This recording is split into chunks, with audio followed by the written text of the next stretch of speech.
Welcome to Tech Topics brought to you by Cybervenger. We help keep small businesses stay protected and compliant with cutting-edge cybersecurity and IT solutions. Hello everyone, and welcome. My name is Andy. I'm the Managing Consultant for Cybervenger. Today is another deep dive into the 110 controls of the NIST 800-171 standard.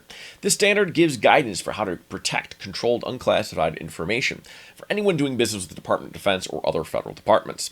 Now, this particular control in the standard is a great opportunity to seize upon a business sales opportunity with these departments because it's very difficult to implement on the surface. It takes a lot of training, a lot of preparation in your organization, but it can yield great results not only in winning business that your competition isn't going to do, but in providing security for organizations. It's a very important thing. It's a good way to secure organizations, not just a green checkbox kind of a standard. So anyway, let's take a look at today's control. If we look down here, today's control is 3.14.7, and it is the last control in the entire series. If you're stuck with us this long, I really appreciate you watching.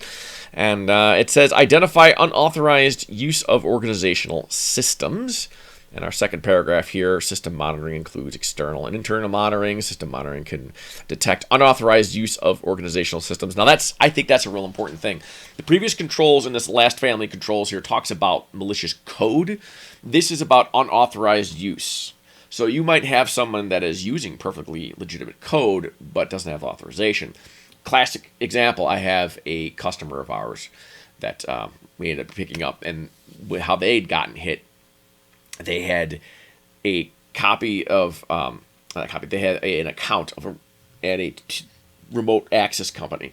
So they were using GoToAssist, I think is the product they're using. So nothing wrong with GoToAssist, but they didn't have two-factor authentication on there, nor did they have any kind of logging and alerting saying, if someone's logging outside of normal hours.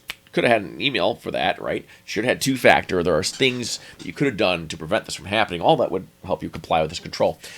So once the bad guys got in using GoToAssist, they remoted to the machines, and they're just remoting in like normal. How would an antivirus know that anything's wrong? They don't know the user's not a legitimate user.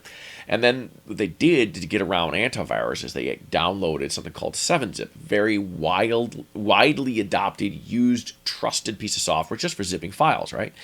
But they were creating zip files of everything and encrypting it. 7-Zip is capable of doing AES 256, which is very good encryption, very difficult to break, and actually complies with NIST, the standards for data encryption. That's neither here nor there. But in this case, it was deleting files off the hard drive and sticking into the zip file, taking up space, and it bypassed the antivirus because it wasn't detecting a virus because there was no virus. There was no malicious code. Code was fine, but the usage was wrong.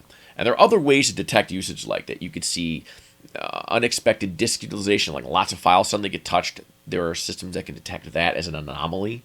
They can detect pattern use changes and alert you to catch it real time. And in this particular situation, we actually were able to detect the usage and cut it off in the middle of the damage because it hadn't completed the process. The files were able to be restored.